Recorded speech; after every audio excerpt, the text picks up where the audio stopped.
우리에게 주시는 하나님의 음성은 베드로전서 2장 4절로부터 5절의 말씀입니다. 이 계시의 말씀을 한 절씩 교독으로 받들어 읽겠습니다. 사람에게는 버림바가 되었으나 하나님께는 택하심을 입은 보배로운 산돌이신 예수께 나아가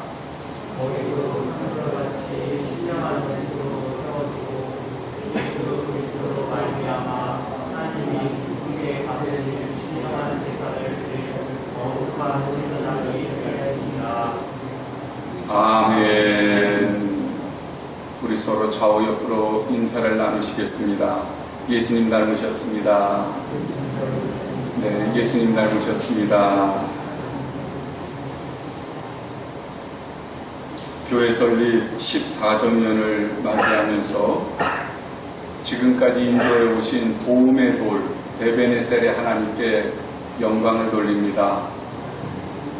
교회가 지금까지 이제 이렇게 14주년을 하나님께서 도우시고 인도해 주셨고 또 앞으로 인도해 가시지만 정말 외적인 부흥은 우리들이 바라는 바지요. 그런데 저는 개인적으로 또 교회적으로도 간절히 원하는 게 하나 있어요. 외적인 부흥보다 먼저 우리의 내적인 부흥이 일어나서 그래서 정말 예수님 닮기를 주님의 이름으로 간절히 소원합니다. 그래서 어느 한 분도 예수님 닮지 않으신 분이 없게 되기를, 정말 주님을 닮아서 하나님의 보시기에 정말 아름다운 모습으로 주님이 기뻐하시는 주의 성도들이 되시기를 다시 한번 간절히 축원합니다. 왜냐하면 교회라는 것, 우리가 익히 아는 것처럼 이 건물이 아니잖아요. 교회는 건물이 아니라 머릿돌 되시는 예수님을 통해서 한 분 한 분이 다 이제는 주님과 연합하고 또 주님과 교제하고 주님과 한 몸이 돼서 성령이 함께 하시는 교회를 이루어가는 것, 그 공동체를 이루어가는 게 교회거든요. 그러니까 이 건물은 예배당이에요.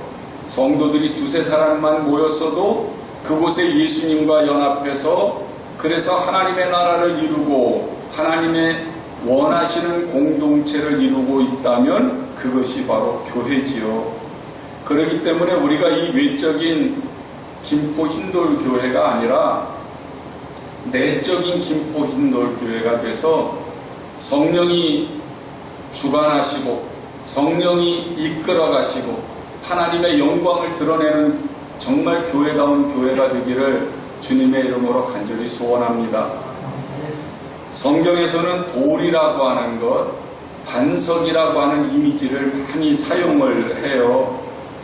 야곱이 자기 형 에서를 피해서 이제 밧단 아람에 있는 외갓집으로 도망을 갈 때 광야에서 잠을 자게 되잖아요. 그때 돌베개를 베고 잠을 자요. 꿈을 꾸지요. 돌베개를 베고 잠을 자다가 꾼 꿈이 뭐예요? 하늘로부터 사다리가 땅에 닿는 사다리가 있었는데 거기에 천사들이 오르락 내리락 하는 그 꿈을 꾸게 돼요. 그리고 나서 야곱이 일어나서 자기가 베고 자던 그 돌베개를 세워서 그곳에다가 기둥을 세우고 그 위에 기름을 부은 후에 하나님의 변함없으신 그 은혜를, 그 언약을 이제 기억하는 그러한 그 제단을 쌓게 되는데요. 그 돌을 세우는 그 모습을 통해서 성전 그리고 제단이 세워지는 이미지로 사용을 하고 있는 것을 보게 돼요. 출애굽 시대 때에는 아말렉과의 전쟁에서 모세가 이제 산에 올라가서 기도를 하잖아요. 손을 들고 기도를 하는데 손이 자꾸 내려와요. 아론과 홀이 따라 올라가서 손을 잡아주잖아요. 손을 들고 있을 때에는 이스라엘 백성들이 이기는데 손이 내려올 때에는 아말렉이 이겨요. 그러니까 아론과 홀이 나중에 모세의 양옆에 돌을 쌓아서 손이 내려오지 않도록 하지요. 그것은 우리를 도우시는, 우리의 기도를 도우시는 성령을 의미하는 그런 그 의미로 돌을 쌓게 돼요. 그뿐이겠어요? 이스라엘 백성들이 광야에서 물이 없을 때, 그때 하나님께서는 반석을 쳐서 그 반석에서 물이 나오게 하잖아요. 그 반석은 고린도전서 10장에 보니까 예수 그리스도라고 그렇게 표현을 하세요. 그러니까 예수님에게서 생명수가 나오는 것을 의미해서 그 이미지로 반석에서 물이 나오는 것을 사용하는 것을 보게 돼요. 그뿐이 아니죠. 여호수아는 요단강을 건너가요. 요단강을 건너갈 때에 그 요단강에 하나님의 법궤를 메고 제사장들이 이제 발을 들이밀었더니 그 요단강이 멈추게 돼요. 요단강이 갈라졌어요. 그 요단강을 갈라진 그 요단강을 사이로 해서 홍해를 건너듯이 마치 이스라엘 백성들이 요단강을 건너 가나안 땅에 들어가게 됩니다. 그때 12개의 돌을 세워서 기념비를 만들게 되는 것을 보게 되죠. 언약을 이루시는 하나님, 동행하시는 하나님을 표현하는 그 모습이 돌로 표현되는 것을 보게 돼요.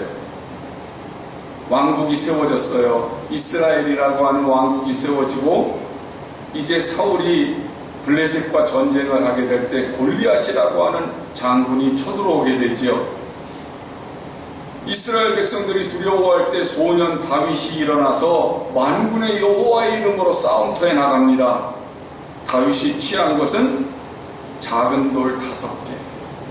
그가 물맷돌에 돌 하나를 집어넣어서 그 물매를 돌리다가 돌 하나를 날렸는데 그 돌이 다윗의 그 실력이었을까요? 아니면 하나님의 능력이었을까요? 골리앗의 머리에 박혔어요.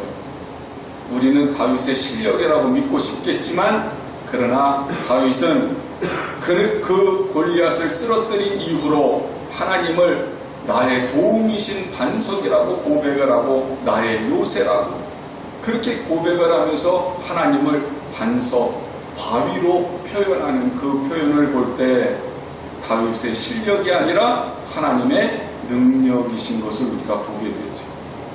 그러니까 성경에서는 이 반석, 돌 이런 이미지를 사용할 때 하나님의 능력, 하나님 함께 하시는 하나님, 또 믿음 이런 것들로 사용하게 되는 것을 보게 돼요. 신약에서도 예수님께서 시몬에게 베드로라고 하는 이름을 주시잖아요. 그 베드로라고 하는 이름은 반석이라고 하는 의미예요. 왜 시몬에게 베드로라고 이름하시는 그 이유가 뭐지요? 주는 그리스도시요 살아계신 하나님의 아들이십니다. 그렇게 베드로가 고백을 했을 때에 그 바요나 시몬아 내가 복이 있다 그러면서 반석이라고 하는 이름을 주시죠. 그것은 베드로 자신에게 주신 것이 아니라 주는 그리스도시요 살아계신 하나님의 아들이십니다 라고 하는 그 신앙 고백이 반석이라는 뜻이에요. 그렇기 때문에 그 신앙 고백 위에 교회가 세워질 것을 의미하셔서 그래서 시몬에게 베드로라고 하는 이름을 주시는 거예요. 우리 교회에는 김포 흰돌교회, 흰돌이라고 하는 의미를 사용하고 있어요. 그것은 요한계시록 2장 17절의 말씀에서 귀 있는 자에게는 성령이 교회들에게 하시는 말씀을 들을지어다. 이기는 그에게는 내가 감추었던 만나를 주고 또 흰돌을 줄 터인데 그 돌 위에 새 이름을 기록한 것이 있나니 받는 자밖에는 그 이름을 알 사람이 없느니라. 그렇게 말씀을 하거든요.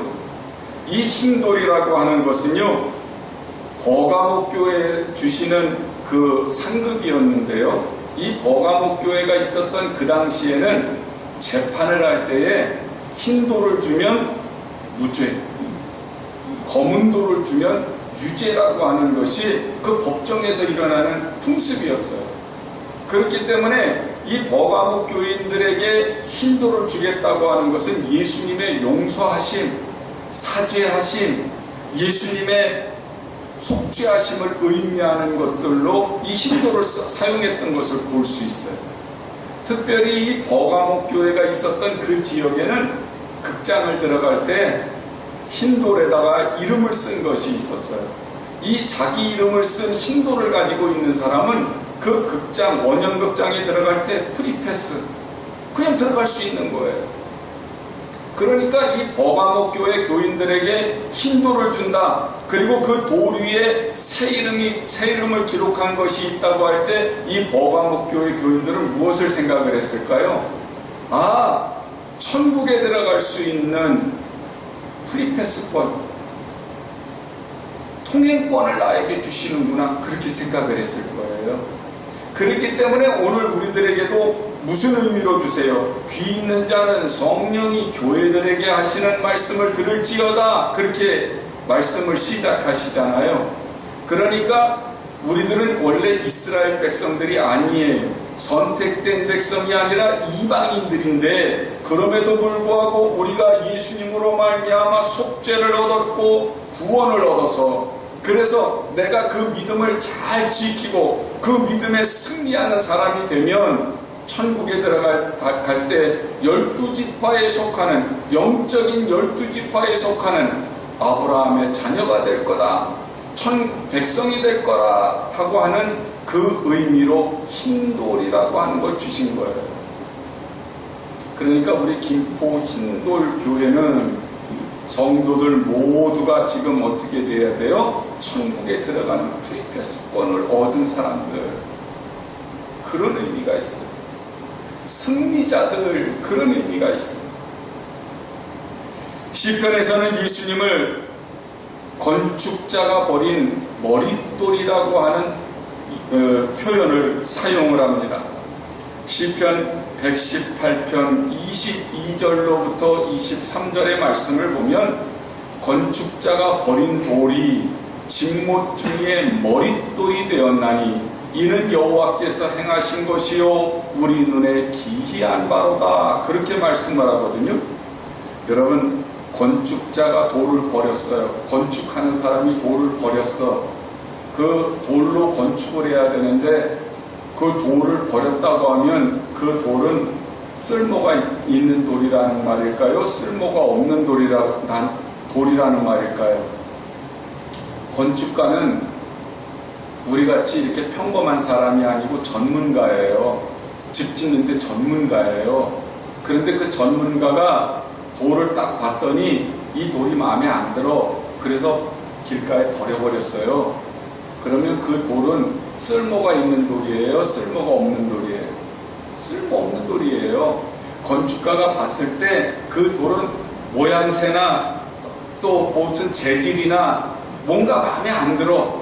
그렇기 때문에 그걸 버렸다는 말이잖아요. 그런데 예수님을 전문가인 건축가가 버렸대요. 무슨 말일까요? 예수님 당시에 종교 전문가라고 우리들이 소위 말할 수 있는 대제사장들, 서기관들, 바리새인들, 이런 사람들이 예수님을 다 보았더니 자기들이 생각하고 있는 신앙생활하고 달라. 자기들이 원하는 하나님의 나라하고 달라. 자기들이 만들고자 하는 그 미래하고 예수님하고 맞지가 않아요. 그러니까 예수님을 십자가에 못 박아 버려버렸어요. 그걸 의미하는 거예요. 그런데 하나님께서는 그 돌이 못 쓰는 돌이 아니라 무슨 돌이에요? 정말 기이한 돌, 정말 소중한 돌이에요. 그래서 하나님께서 그 돌을 머릿돌로 삼으셨어요. 머릿돌은 뭐 하는 데 쓰는 겁니까? 건물을 짓는데 제일 먼저 갖다 놓는 돌, 그 건물에 있어서 가장 소중한 돌. 그래서 예수님을 중심으로 해서 새롭게 하나님께서는 건물을 지어 올라가시는 거예요. 우리가 인생을 살면서 말이죠, 주님을 믿는다고는 말을 하지만 신앙생활을 좀 어느 정도 하다 보면 내 인생에 예수님이 안 맞을 때가 있죠. 내 마음에 안 들 때가 있어요. 주님이 내 마음대로 좀 뭔가 이루어 주셨으면 좋겠는데 이루어 주시지를 않아요. 그럴 때 우리는 주님 앞에 나를 갈고 닦습니까? 아니면 예수님을 버리십니까? 아브라함이 하나님께서 내 본토 친척 아비집을 떠나 내가 내게 지시할 땅으로 가라 그렇게 명령을 하셨을 때 아브라함이 따라 나섰어요. 그런데 아브라함이 가나안 땅에 들어가고 나서 얼마 안 있어서 그 땅에 흉년이 들어버렸어요. 아브라함이 하나님을 따라 나섰을 때에는 아브라함의 마음속에 무슨 생각을 하고 떠났을까요? 야, 이제부터는 하나님이 나를 부르셨기 때문에 탄탄대로가 열릴 거야.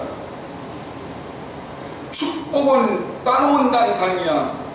왜냐하면 하나님께서 복의 근원으로 삼으시겠다고 하셨고 나로 인해서 많은 민족이 복을 받을 거라고 하셨으니까 나는 이제부터 하나님께서 점 찍어놓은 복덩어리야 그렇게 생각을 하고 하나님을 따라서 가나안 땅에 들어갔는데 들어가 놓고 나서 보니까 가뭄이라고 하는 기근이라고 하는 엄청난 고난이 기다리고 있었던 거예요. 그때 아브라함은 하나님께 묻지도 따지지도 않고 애굽으로 내려가게 되죠. 그랬다가 그곳에서 자기 아내 사라를 바로에게 팔아버리는 실수를 저지르고 말아요. 오늘 우리가 하나님을 믿어요. 하나님을 믿을 때 우리는 우리의 소원을 이루기 위해서 믿습니다. 우리 가문이 잘 되기를, 내 자녀들이 잘 되기를, 내 육신의 병이 고쳐지기를, 인생이 꼬여진 것들이 풀려지게 되기를, 가난에서 벗어날 수 있게 되기를 위해서 우리는 모든 소원들을 안고 예수님을 믿기 시작을 해요. 그런데 예수님을 믿다 보니까 풀려지는 것도 있지만 내 마음에 차지 않는 것들이 많아요. 그럴 때 우리는 어떻게 하시느냐고요. 내가 주님 앞에 아직도 갈아져야 되고 엎어져야 되고 내가 주님 앞에 아직도 회개할 것이 많이 있구나 그렇게 우리들이 생각하고 인내하고 참습니까? 아니면 아브라함처럼 묻지도 따지지도 않고 애굽으로 내려가 버리는 것처럼 우리가 하나님을 버려버리고 신앙생활을 버려버리고 교회하고 단절하고 주님과 단절해 버립니까? 만약에 내 인생에 있어서 예수님이 쓸모가 없는 놀이라고 생각해서 우리는 버려버리지 않느냐 그 말이죠. 때로는요, 겉으로는 신앙생활은 해요.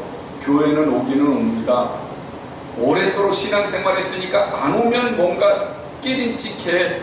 오히려 더 저주받을 것 같고 입이 더 안 풀릴 것 같고 신앙생활 제대로 하지 않으면 되게 혼날 것 같아. 그래서 오기는 하는데 그런데 교회를 이제는 세상적으로 바꾸려고 하는 생각은 혹시 없으세요? 세상적인 철학이나 세상적인 다른 것들로 교회는 주님이 계셔야 하는데 하나님이 계셔야 하는데 우리는 하나님보다는 세상적인 프로그램이나 아니면 세상적인 철학이나 아니면 세상적인 방법으로 바꾸려고 하는 생각은 없느냐는 거죠. 우리가 주님에 대해서 말씀에 대해서 전문가인 것처럼 생각하다가 어느 날 보니까 말씀에서도 멀어지고 예수님을 버려버렸다고 한다면 정말 우리는 신앙생활을 하는 것 같지만 사실 알곡을 버려버린 실패한 신앙생활, 나중에 흰돌 받지 못하고 천국에 들어갈 때에 프리패스권이 없어서 베드로가 내 이름을 찾고 한참 찾고 있는데도 내 이름이 없어. 그렇게 오래도록 신앙생활을 했는데 내 이름이 없어서 천국 앞에서 서서 억울하다고 그렇게 울부짖는 그런 생활은 아닐까 생각해 보신 적이 혹시 있으신가?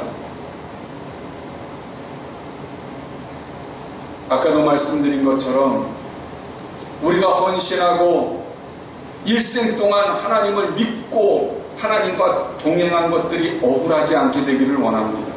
그러기 위해서 외적인 부흥도 중요하지만 내적인 부흥, 내적인 성장, 내적으로 예수님을 닮아가는 모습을 우리들이 끝까지 이루어 가시기를 다시 한번 주님 앞에서 간곡히 부탁을 드립니다. 오늘 성경 본문 말씀에 보면 베드로는 예수님을 산돌, 죽은 돌 말고요, 산돌, 리빙스턴, 그 살아계신 돌이라고 그렇게 표현을 하면서 주님과 연합해서 우리는 지금 신령한 집으로 지어져 가라고 그렇게 권면을 해요. 본문 말씀을 다시 한번 읽어보면 사람에게는 버림바가 되었으나 하나님께는 택하심을 입은 보배로운 산돌이신 예수께 나아가 너희도 산돌같이 신령한 집으로 세워지고 예수 그리스도로 말미암아 하나님이 기쁘게 받으실 신령한 제사를 드릴 거룩한 제사장이 될지니라 그렇게 말씀을 하거든요. 산돌이라고 하는 것은 하나님의 말씀 그대로를 살아가서 그것이 내 생활이 되고 내 인격이 되고 다른 사람들에게 보여질 때 야, 정말 하나님 말씀대로 살아가시는구나 그렇게 보여지는 것, 그게 바로 산돌이에요. 예수님은 대제사장들이나 바리새인들이나 서기관들처럼 입으로만 하나님의 말씀을 가르치고 그리고 자기들은 하나님의 말씀대로 살지 못했던 그런 모습이 아니라 예수님은 육신이 살아가시는 그 모든 모습들이, 성품이, 그리고 예수님의 생활이 모두가 다 말씀이셨다는 거예요. 구원을 이루는 삶이라고 하는 것이 세상 사람들이 보기에는 어리석습니다. 우리가 정말 하나님 앞에 나와서 이 귀중한 시간에 예배하는 거 세상 사람들이 보면 어리석죠. 힘들게 이 경제적으로 어려운 시대 때 일해서 정말 먹고 싶은 거, 입고 싶은 거, 가고 싶은 곳 가지 않고 아껴서 주님 앞에 헌금하는 거 세상 사람들이 보면 얼마나 미련한 짓인지 몰라요. 정말 세상 사람들 보기에는 어리석기 짝이 없고요, 쓸모없는 것처럼 보여요. 그런데 여러분, 하나님께서는요, 그 모든 것들을 정말 소중하게 보고 소중하게 받으신다고 하는 사실을 믿으시게 되기를 원합니다. 그게 우리의 희생이잖아요. 내 시간을 드리는 것, 피 같은 내 물질을 드리는 것, 내 모든 것들을 주님 앞에 헌신하는 것, 그것을 정말 주님이 기뻐하시는 이유는 그 모든 삶 하나하나가 세상 사람들은 가치 없는 것으로 보고 쓸모없는 것으로 보기 때문에 버려버리지만 우리는 예수님을 소중하게 여기기 때문에 주님의 손을 잡고 교회를 세워나가는 거 아니겠어요? 그렇기 때문에 주님은 그걸 소중하게 여기시니까 우리의 삶이, 우리의 인격이, 우리의 생활이 신령한 집이 될 수 있도록 우리를 도우시고 보살피시고 이끌어 가시는 거죠. 예수님께서 금식을 마치신 다음에 마귀에게 시험을 받으시잖아요. 그때 마귀가 무슨 시험을 하냐면 돌들로 떡이 되게 하라는 거예요. 돌들로 떡이 되게 하라. 여러 가지 상황으로 우리가 해석을 할 수 있지만 오늘 말씀을 비추어서 해석을 해보면 이 돌이라고 하는 것은 모세의 율법을 의미하는 거예요. 십계명을 의미해요. 모세가 십계명을 받을 때 어디에다 받아와요? 돌판에 받아오잖아요. 그래서 돌들로 떡이 되게 하라고 하는 것은 이 십계명이 정말 문자 그대로 정말 1.1획도 변함없이 모든 사람들이 행할 수 있도록 해보라는 거예요. 조건이 뭐예요? 네가 하나님의 아들이면, 너 정말 하나님의 아들이면 모든 사람들이 1.1획도 어김없이 문자 그대로 살아갈 수 있도록 한번 만들어 보라는 거죠. 그때 예수님의 대답은 무슨 대답이셨어요? 사람이 떡으로만 살 것이 아니라 하나님의 입에서 나오는 말씀으로 살 것이다. 하나님의 입에서 나오는 말씀이라고 하는 게 무슨 의미일까요? 사람이 하나님의 말씀을 지킬 때의 율법 그대로를 가지고 산다고 해서 그 사람이 구원을 이루거나 그 사람이 완전해지는 것이 아니라 그 말씀을 완전히 소화시켜서 생활 속에서 그 말씀을 나타내게 될 때 그 사람이 사는 거라는 거예요. 문자 하나하나로 그대로를 살아서 거룩해지거나 그 사람이 행함이 완전해진다고 해서 천국에 들어가는 것이 아니고 그 말씀이 인격이 되고 그 말씀이 성품이 되도록 소화시켜서 내 것으로 만들 때 그때 바로 그 사람이 살아나는 거라는 거예요. 그래서 예수님이 보여주신 것은요, 문자 그대로 살아가는 것이 아니라 하나님의 말씀을 스스로 실천하시는 모습을 보여주세요. 마태복음, 마가복음, 누가복음, 요한복음에 보면 계속해서 예수님은 바리새인들과 대제사장들의 거치는 돌, 부딪히는 돌이 되십니다. 이유는요, 둘 다 하나님을 사랑한다고는 해요. 그런데 이 바리새인들은 뭐라고 얘기를 하죠? 주일날, 안식일날 병든 사람을 고치면 안 돼. 왜냐하면 안식일을 거룩하게 지키기 위해서는 병든 사람들이 고쳐지면 안 되는 거예요. 그게 노동이 되는 거예요. 그런데 예수님은 뭐라고 말씀을 하세요? 안식일은 사람을 위하여 있느니라. 그리고 그 자리에서 손 마른 자들을 고쳐주세요. 무슨 의미입니까? 하나님의 말씀 그대로를 겉으로만, 행동으로만, 육신적으로만 지키는 사람은 그것은 하나님의 말씀을 지키는 신앙생활을 하는 것이 아니라는 거예요. 겉모습을 거룩하게 해서 속을 바꾸려고 하니까 우리 그 신앙생활이 너무너무 힘들죠. 내가 이렇게 착하게 살면 내 속사람도 착해지겠지. 그리고 내가 이렇게 착하게 살면 하나님이 복 주실 거야. 우리는 대체적으로 그렇게 생각을 하고 신앙생활을 하거든요. 그러니 얼마나 힘들어요. 그래서 사람이 나는 그렇지 않은데 이상하게 이중적이 돼버립니다. 너무 힘드니까 남이 안 볼 때에는 내가 내 마음대로 살아요. 그런데 남이 볼 때는 마치 거룩한 사람인 것처럼 사는 거예요. 그게 바리새인들의 모습이었던 거죠. 예수님은 그렇게 말씀하시지 않아요. 하나님의 말씀이 내 속에 들어와서 내 속이 먼저 바뀌어야 돼요. 양심이 바뀌어야 돼요. 화인 맞은 양심이 정말 하나님께서 원하시는 마음으로 바뀌어야 돼요.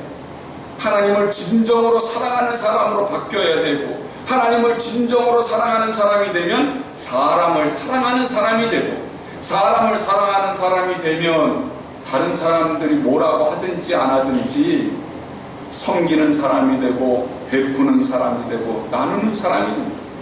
그러니까 속사람이 바뀌어서 겉으로 나타날 때 이것이 말씀이 육신이 되는 거예요. 근데 우리는 거꾸로 하려고 하는 거예요. 겉사람이 자꾸 율법적으로 살다 보면 속사람이 바뀌겠지. 안 바뀌죠. 안 바뀌고 어떻게 돼요? 안 바뀌니까 이중적인 사람이 돼요. 주님의 십자가가 내 속에 들어왔어요. 주님이 나를 위해서 죽으셨다고 하는 감동과 감격이 내 안에 있어요. 그 주님의 십자가의 은혜의 흔적이 내 속에 있어요. 그리고 성령께서 나를 도와주시기 위해서 말할 수 없는 탄식으로 기도하세요. 내가 성령의 그 음성에 순종하면서 삽니다. 때때로 실패할 수도 있죠. 내 속이 아직 덜 바뀌었으니까. 그러나 나는 계속해서 주님의 말씀대로 살아가기 위한 내 속사람을 변화시켜 나가기 시작을 합니다. 성격을 바꾸고요, 성품을 바꾸고요, 내 본질을 바꿔갑니다. 성령께서 나를 그렇게 바꾸어갔어요. 그러면 어느 순간에 이기적이었던 사람이 이타적인 사람으로 조금씩 바뀌어가고, 분노가 쌓였던 사람이 이제는 그 속에 사랑을 안게 되니까 용서가 내 마음속에서 정말 가짜가 아니라 진짜의 모습으로 나타나기 시작을 하고, 배려가 나타나고, 이해가 나타나고, 포용이 나타나고, 이게 하나님의 형상대로 회복돼 가는 거예요. 내 속사람이 먼저 바뀌어야 겉사람이 바뀌어지는 거지, 겉사람이 바뀐다고 해서 속사람이 바뀌어지는 건 절대 아닙니다. 그러니까 겉사람으로 그냥 흉내만 내려고 하니까 힘드니까 신앙생활이 포기가 되고, 겉사람으로 하다 안 되니까 예수님이 거치는 돌이 되고 부딪히는 돌이 돼서 예수님이 무거운 짐이 되니까 내팽개쳐 버리는 거예요. 사랑하는 여러분, 우리의 심령이 정말 예수님으로 바뀌어지기를 원하신다면 주님의 십자가의 은혜로 우리가 흠뻑 젖어서 내가 주님을 고백하고 주님의 말씀대로 내가 정말 살아가기를 위해서 매 순간마다 주님의 십자가에 내 정과 욕심을 못 받고, 그리고 주님의 말씀에 귀를 기울여서 내 육신을 컨트롤할 수 있는 그러한 영적인 사람이 되시기를 간절히 소망합니다. 그럴 때 내가 조금씩 달라져요. 조금씩 변화돼요. 그럼 누가 제일 먼저 할까요? 나를 잘 알던 사람들이 제일 먼저 내가 변화된 걸 알지요. 가족이 나를 알아요. 형제가 나를 알아요. 아내나 남편이 나를 알아요. 자녀들이 나를 알아요. 무서웠던 아버지가 인자하게 변하게 되고, 자기밖에 몰랐던 형제가 배려할 줄 알게 되고, 남의 말 듣지 않고 고집 피우던 남편이 변화된 것을 알게 되고, 그렇게 될 때 그게 바로 말씀이 육신이 된 겁니다. 이게 신령부흥이에요. 이게 교회가 되는 거예요. 사랑하는 여러분, 성경에서 바울이나 베드로나 다른 사도들이나 또 다른 선지자들의 얘기들이 나오잖아요. 성경을 읽으면서 무엇을 느끼세요? 그들이 하나님을 만나서 하나님의 말씀이 임하심에 그러잖아요. 주의 성령이 임하심에 그러잖아요. 그들이 성령이 임하고 말씀이 임하셔서, 그래서 그들이 어떻게 됐어요? 그 말씀대로 순종하고 그 말씀대로 자기의 인격이 변화되고 본성이 변화돼서 하나님의 말씀대로 순종하면서 그들이 말씀이 육신된 것을 보여준 거, 그게 바로 이 성경이에요. 내가 주님을 영접함으로 인해서 내 본성이 달라졌어요. 내 성격이 달라졌어요. 내 삶이 달라졌어요. 그래서 내가 달라진 것들을 써요.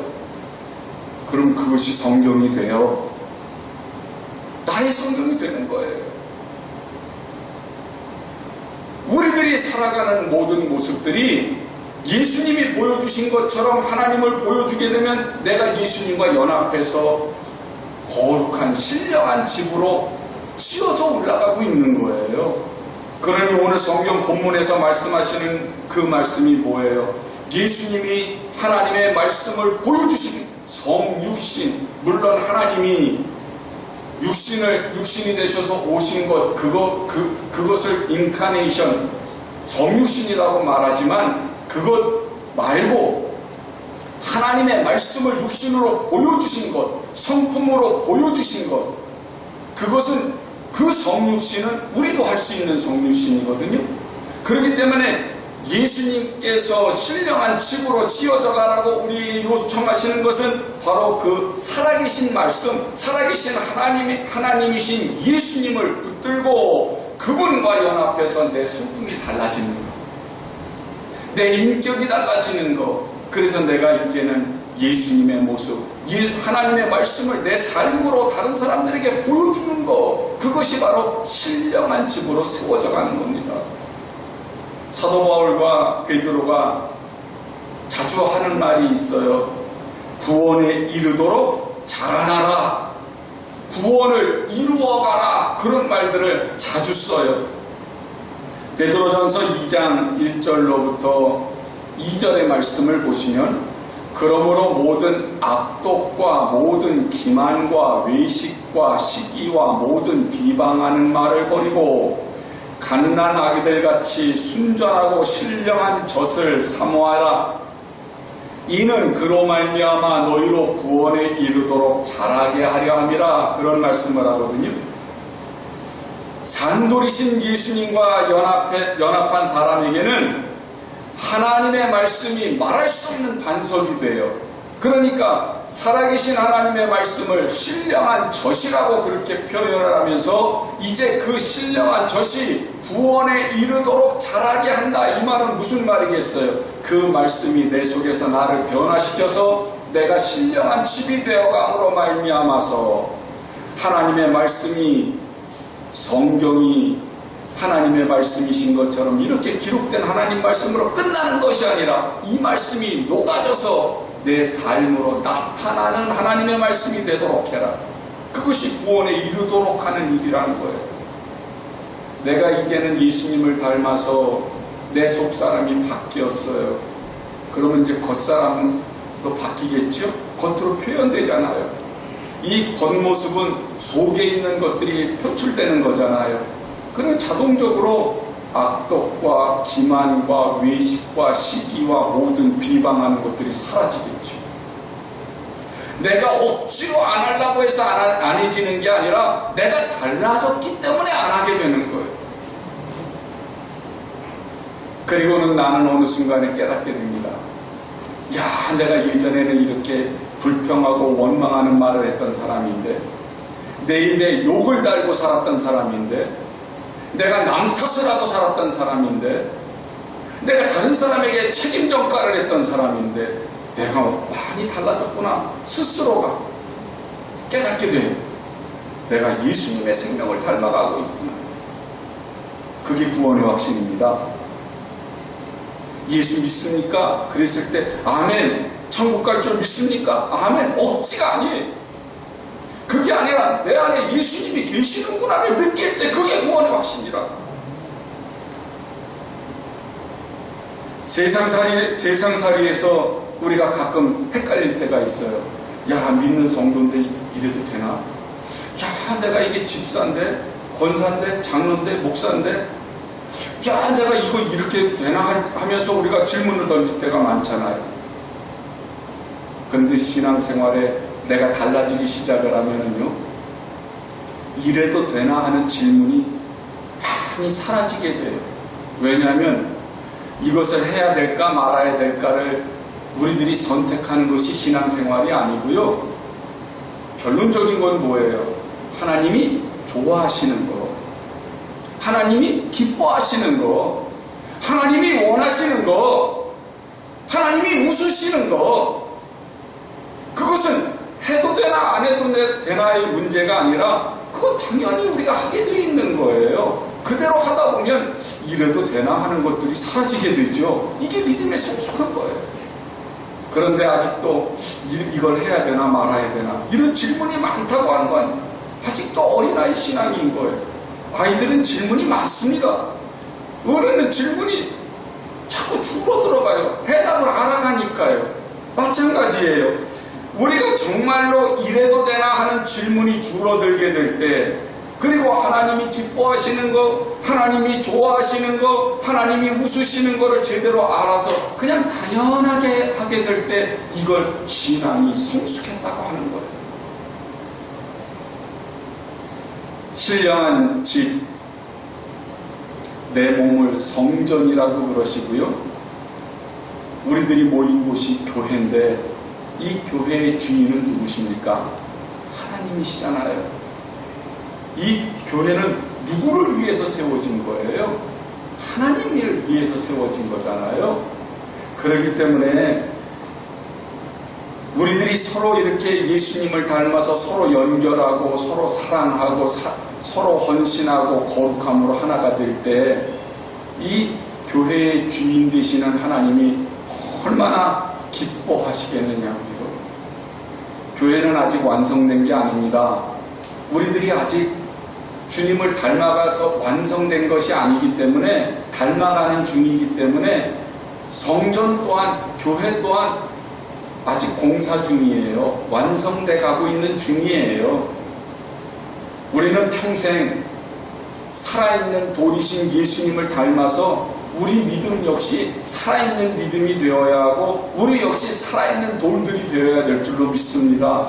그러니까 우리가 지금 여기서 멈추어서는 안 돼요. 창립 14주년을 맞이하면서 사람 많아지면 좋지요. 그런데 사람은 많아졌는데 성전다운 사람은 별로 없다고 그러면 이것은 아무 의미가 없어요. 사람이 많아지는 부흥을 이루기보다 예수님을 닮은 성도들이 많아지는 부흥을 먼저 이루실 수 있게 되기를 다시 한번 부탁을 합니다. 그리고 우리 스스로가 정말 예수님을 닮아가는 그 모습이 되기 위해서 내가 시간을 들이고 헌신하고 물질을 들이고 하나님 앞에 충성을 다한다면 이것이 바로 신령과 진정의 예배를 드리는 거룩한 제사장이 되는 거예요. 이것을 하나님이 기뻐하시는 제사로 드려질 수 있는 교회가 되는 겁니다. 로마서의 말씀대로 이 세대를 본받지 말고 오직 마음을 새롭게 함으로 변화를 받아 하나님의 선하시고 기뻐하시고 온전하신 뜻이 무엇인지를 분별하라고 말씀하신 것처럼, 오늘 우리들이 하나님이 기뻐하시는 일이 무엇인지를 다시 한번 분별하시고, 외적으로만 우리가 예수님을 닮아가려고 하는 것이 아니라 내적으로 내 본질이, 내 본바탕이 예수님을 닮기 위해서 주님의 십자가의 정과 욕심을 못 받고, 그리고 오직 예수님과 동행하는 일에 최선을 다하실 수 있게 되기를 주님의 이름으로 간절히 축원합니다. 그래서 hin도를 받으시고 하나님의 나라에서 정말 기쁨으로 찬송하시고 면류관을 다 쓰고 주님 앞에 바로 설 수 있는 여러분들이 되시기를 예수님의 이름으로 간절히 다시 한번 축원합니다.